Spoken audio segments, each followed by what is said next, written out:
Hello everyone, welcome to the Richest Men in Town podcast. I'm Mike Freeman, and along with my good friend and co-host Tyler Gould, we're excited to welcome you to our little podcast project. Tyler and I are just a couple of middle-aged husbands and dads driven to live our best lives. We want to be better every day, so here we'll be sitting down with great people. Not famous people, but great people that we admire, to learn their secret to living the rich life. Probably not the rich life you're thinking of. Our guests come in humbled and surprised at the invitation and hopefully leave feeling proud and grateful, realizing just how good they really have it. So pull up a chair, stay a while, and raise a glass with us as we toast our guests to the richest men in town. So listen, Mike Freeman, I spent 3 days dressed like a pioneer, man. And, here's the interesting thing, man. So hold on, the unacquainted, what is going on with this? Right? All right, so I mean, every once in a while, I think camping is weird. Like in my mind, I think, why do I leave my house, go sleep on the ground, and makes no sense. Cook over an open fire and freaking love it. Right? Yeah, that's true. Sleeping on the ground, not so much these days, but but Trek is a whole nother level. So talk to me. Trek is a whole nother level, right? It's a youth activity in the Church of Jesus Christ of Latter-day Saints, and it happens all around the world, so I'm told, in all different countries. And basically what happens is you spend 2, 3, 4 days dressed up like a pioneer, pushing and pulling a hand cart, like for true to scale. Like true to scale. It's 500 pounds of hand cart. You load it up with your gear, and you trek over some terrain for the course of 2 or 3 days, and you hope you learn some lessons and some things come into focus for you over that period of time. So you're literally walking a mile in their shoes, right? Yeah. So we did a total of 13 miles over 2.5 days, and it was a good time. I will tell you, this is my second go round, and I will take not planning it any day of the week. In fact, someone asked me, "Would you do this again?" I said, "I will go again for sure," because I actually have learned to love it, man. But I'm like, not as the main planner. Like, I don't want to be part of that. That fell again. on you this year. It fell on me this year, but it was a lot of fun, man. 102 stakes, so we had about 200 kids, and wow, and trekked it out, man. It was a lot of fun. It was a lot of fun. So this is not like kids on cell phones. I mean, this is like you're sharing some of their stories from pioneer history. So it's kind of cool. We no cell phones. We only had to confiscate one cell phone and a pair of AirPods, so that was nice. But yeah, it's like, we had a company that kind of helps us just put this together for us, and they really brought the church history and the church historical actors to the stage that really acted out some stuff, and so it was cool. It was, it's an experience that I think the youth going into it shake their heads like, what in the world are we doing? But coming out, we've got some good feedback. So what are you hoping? It's funny because this is a question sometimes we ask our guests. What are you hoping kids are learning from you? What are you hoping those kids learned from their experience?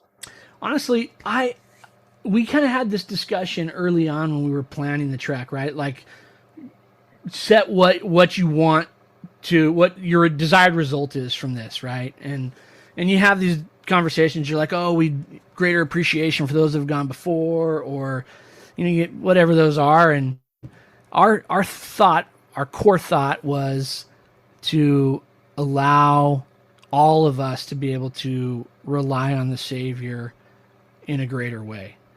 And so what I'm hoping is that it opened up the atonement a little bit more, right? And gave us a little bit more access to the sustaining power of the atonement. And that's really kind of what I was hoping people would learn from that.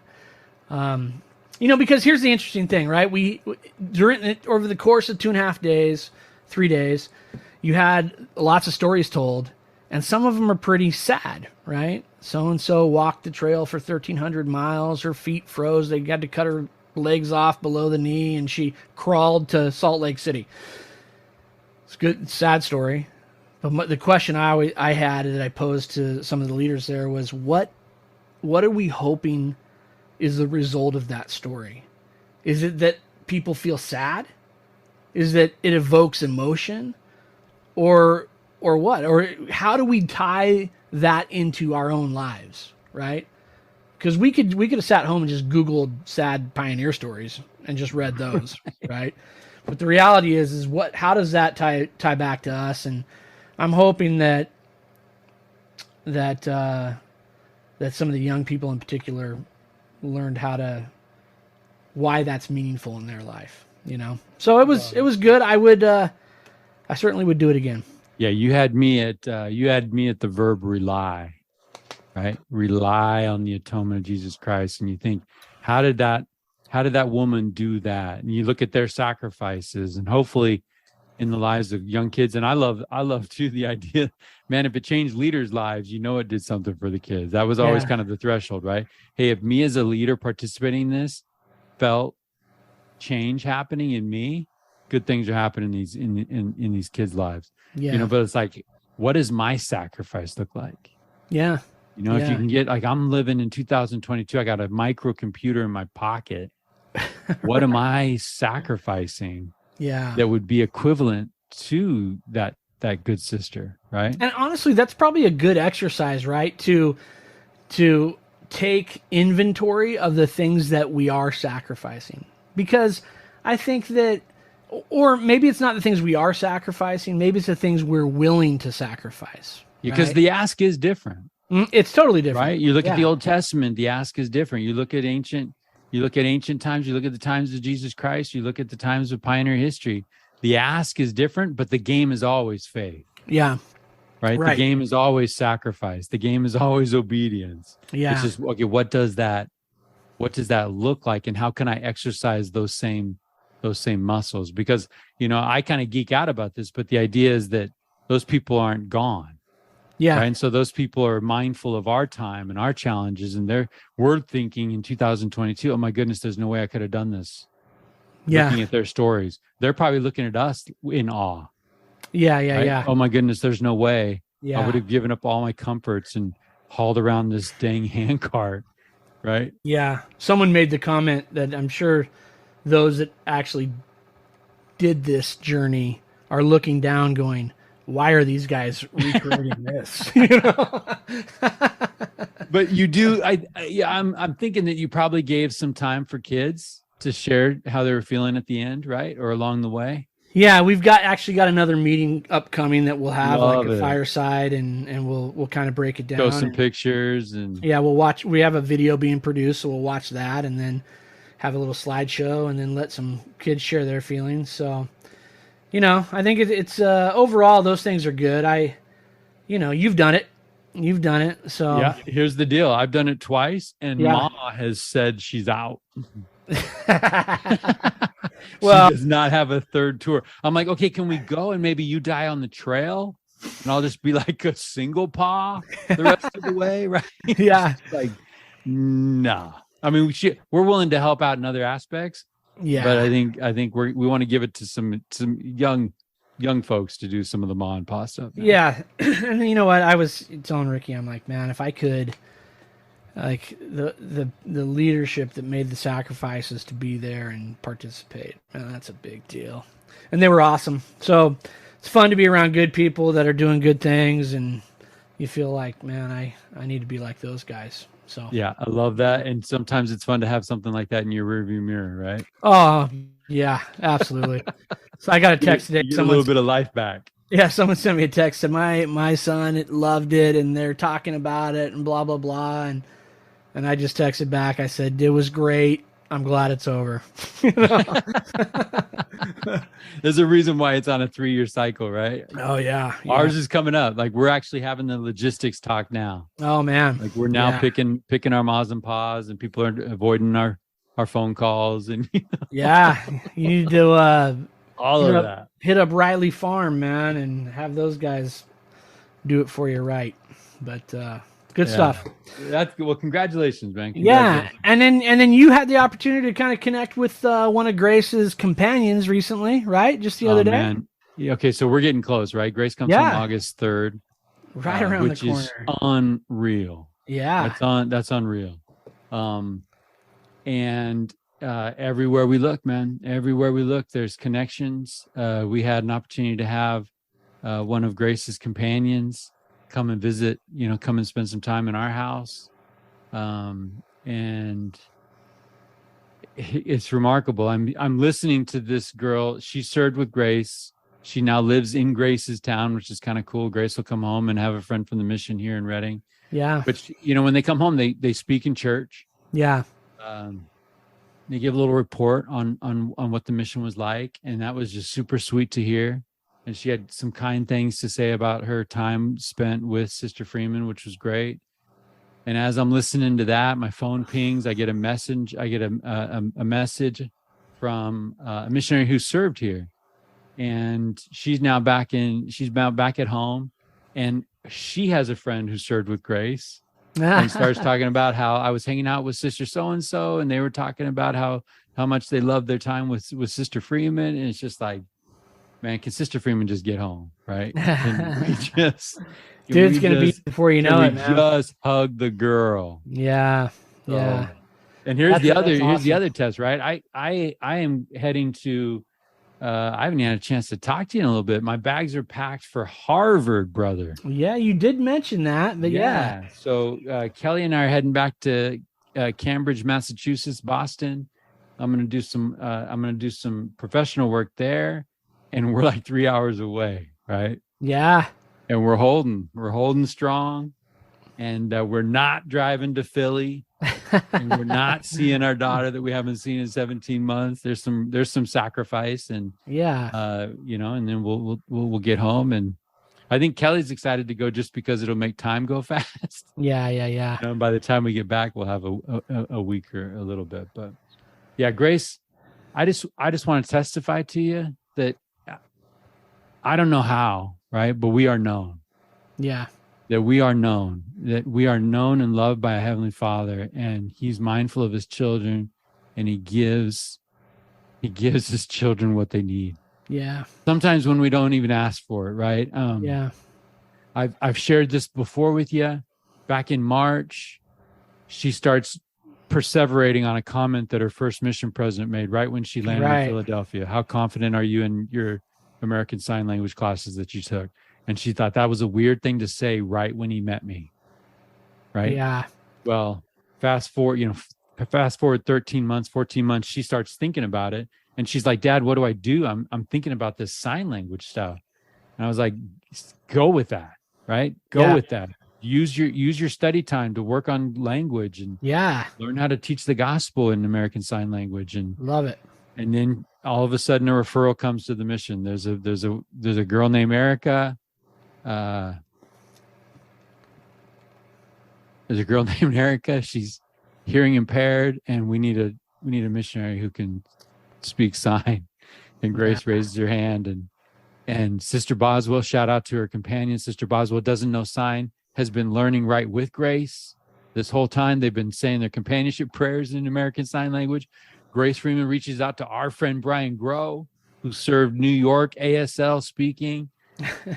Brian Grow works with Grace. Yeah. And Erica got baptized this last weekend. I saw a picture of that, man. That's so exciting, dude. I love it.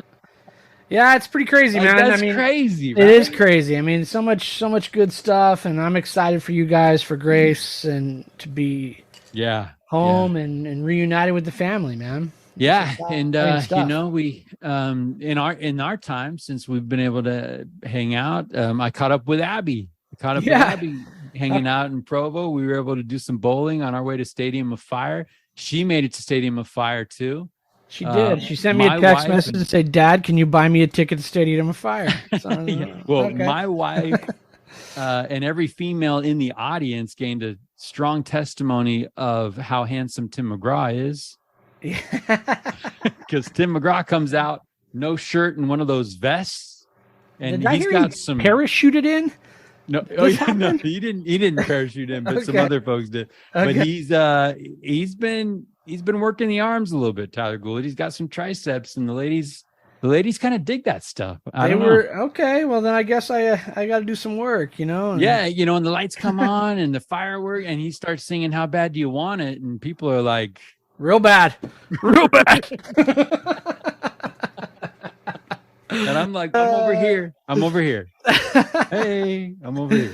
I love it. I'm glad you got. Yeah, that was cool to see. I got that text from Kelly that she was with. That you guys were with Abby. That was a cool thing. Yeah, Abe reached out to Abby, kind of every step of the way. Like, "Hey, okay, we're here. Okay, we're here." And the next step was like, "Okay, we're at Fat Cats. You want to go bowling?" And Yeah, Abby brought a friend, and it was fun. Good That's to see her. awesome, She looks like she's having a great time. She's loving having it. A great time. Yeah, she Maybe is too great of a thriving. time. Well, I told Ricky from the very beginning. Abby, if she could major in fun, she'll kill it. Yeah. But Well, hey, I have recently changed my mind about something. I've always joked with Kelly about Tim McGraw and Faith Hill, and I'm like, man, Tim McGraw, Faith Hill, that marriage, how's that going to work? He's on the road, whatever, blah, blah, blah. I think Tim McGraw's a good dude.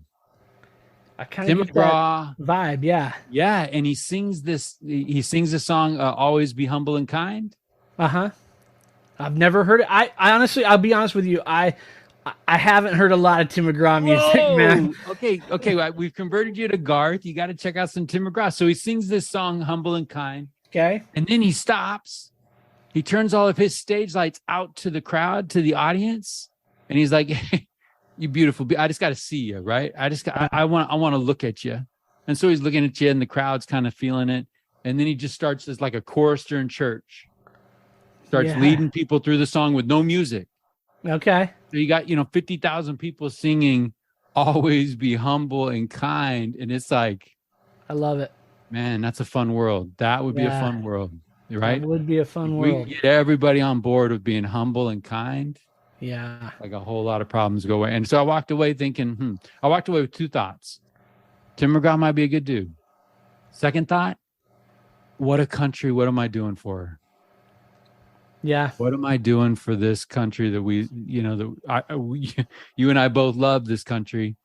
We're so fortunate. We're blessed. And just like, what can we do? What can we do in our community? What can we do to serve? What can we do to support even those that might be serving, right? Dick Moody's out there doing some things for veterans. We've had several veterans on our show, and we love them, and we love their sacrifice, and we love their service. We love the wives behind them, right? Or we love the in the case of our female soldiers, we love the men behind them. And I just think, what can I do? How can I do more? Yeah. No, I love that thought, man. There's a lot of good people, but there are a lot of good people, right? And I think that there's a lot of good people doing a lot of good things. So that's always gives me some hope. So yeah, can we go a little lighthearted right now? Yeah, I just got a couple of things I want to throw out to you. Lay it on me. I've come to you for fashion before, right? Yeah, and you've steered me away from maybe Costco. I did, yeah. That's in fact, I'm actually rocking. What is it? Your True Classics? True Classics, can't go wrong. I'm rocking True Classic navy blue right now. Right? The fit, it's perfect. It's the fit. I've actually had a couple compliments. It's like nice fit, right? It's not an outfit. It's just a fit. It's a fit. Nice fit. So, what's your take on shorts with drawstrings? Dude, I'm wearing some right now. Are you? Right now. Yeah, as am we I. speak, right now. So am I. Yeah, I'm not talking swim trunks. No.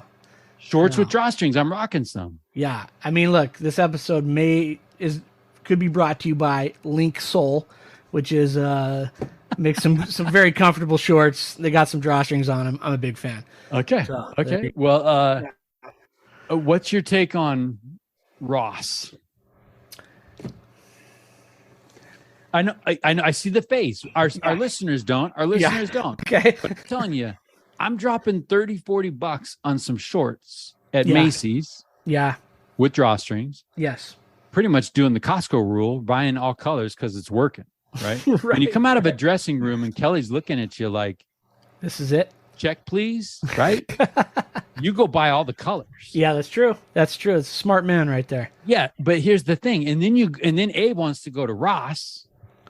And I'm like, I don't do Ross, right? Yeah. Abe's all about Ross. Reading has 2 Rosses for whatever freaking reason. I don't even know. Right? But we go to Ross and I see the same shorts on the rack at Ross that were at Macy's. Okay, look, For $14. I support that 100%. But, I am just not a go to the store shop kind of guy. I really, really? I really don't. I mean, I've got some body issues where I got to put it on. I got to put it on. You know what I'm saying? Like, I don't remember having these issues before, but now I got to be in a fitting room. Yeah. Not gonna happen. Yeah, I'm not really a go to the store and shop kind of guy. I think I know what works, and I roll with that. But look, if you can find a $50 pair of shorts for $14, I say more power to you. You gotta, Yeah. Well, I found one color that I didn't buy at Macy's, and round it out, man. Round it out. So pretty much, I've got a Monday through Friday after work drawstring look. I love it, man. I love it. And I'll tell you what, we have been doing this podcast now for a while now, Mike Freeman. 2 years, as a matter of fact. How about them apples? Without coming up for air. And I think week after week, everyone says, how often are you doing that? Oh, we're doing it every week. Every week. So we've got some unprecedented things that are happening here. We love this. We've said many times, this is like our midweek church. There's a lot of good stuff that we get out of it. I look forward to spending time with our different guests. But we are taking our first Richest Men in Town vacation, right? Vacay, as the kids say these days. Yeah, we are gonna go dark for a couple of weeks, spend some time with our families, get reacquainted with them. Get that summertime, right? Get that summertime vibe going. And then we'll come back beginning of August, ready to roll with some great new guests. But I'm excited, man. I mean, we've been 100+ episodes, and I think that we've earned a little bit of a break, and I think maybe our listeners have earned a little bit of a break from us as well, right? Yeah. So we're going to take the rest of July off. Yeah. Right. Now we can expect some traffic and some posting of maybe some cool screenshots and some things that our guests have shared with us before. Very low editing on that. We're not going to do a whole lot of work because, again, that defeats the purpose of the vacay. Yeah. We've got some things. We're gearing up for Grace Freeman to be home. You guys have got some things happening down in your neck of the woods. And so we're going to recharge some things, and arbitrarily, we're going to call it a new season when we come back. Yeah, I think it's a good time. I mean, why not, But I think hosting, a shout out to our friends at Buzzsprout, but our hosting does ask every time we post an episode, what season are we in? Yeah. And it's like, we were in 1, I think we were in 2, and now it's like, let's do season 3 or season 4, whatever we want to call it, right? Yeah. I mean, I think I think we've earned a little bit of a break. So I'm excited about that. Get to spend some time with the fam and just kind of hang out, and it's not going to be all no RMIT work because we're still booking guests, but and we've got some pretty amazing. I can honestly tell you, we're going to go some places we've never gone before. I've got a guy lined up who's got a daughter who's like a college tennis star.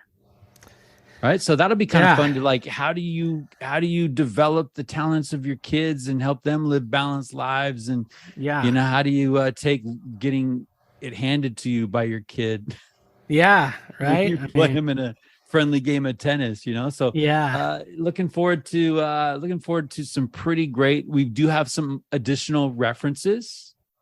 We've got RMIT guests that have reached out to us and said, you got to talk to so-and-so. You got to talk to so-and-so. So those so-and-sos are coming in August. Lots of good stuff happening. So I'm excited about it. I'm excited for you, man.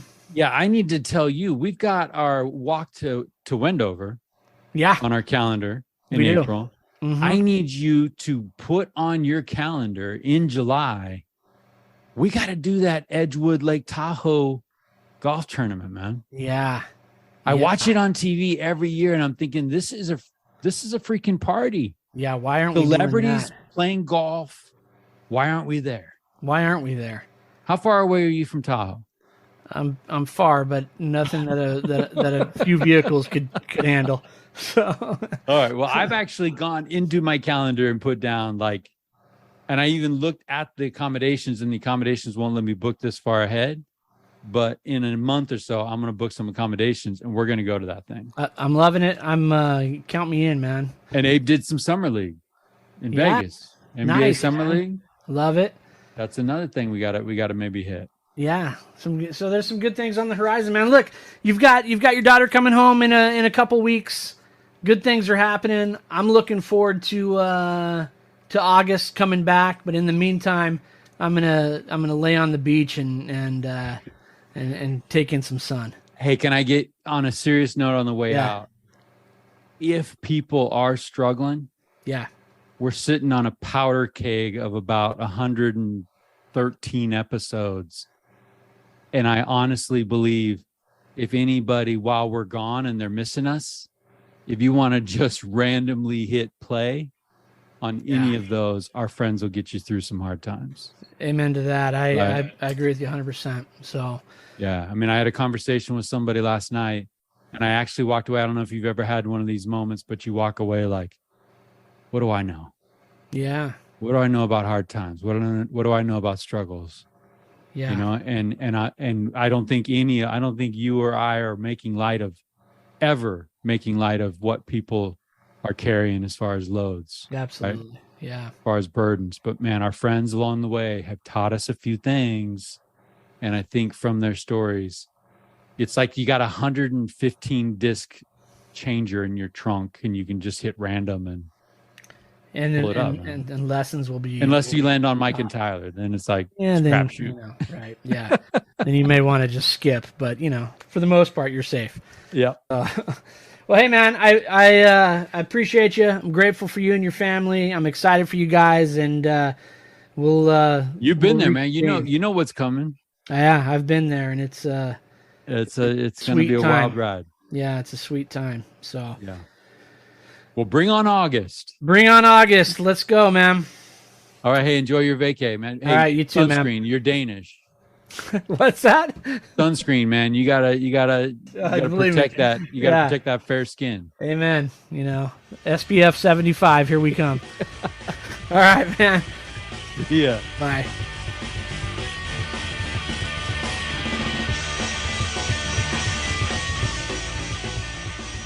Good idea, Ernie. A toast to my big brother George, the richest man in town.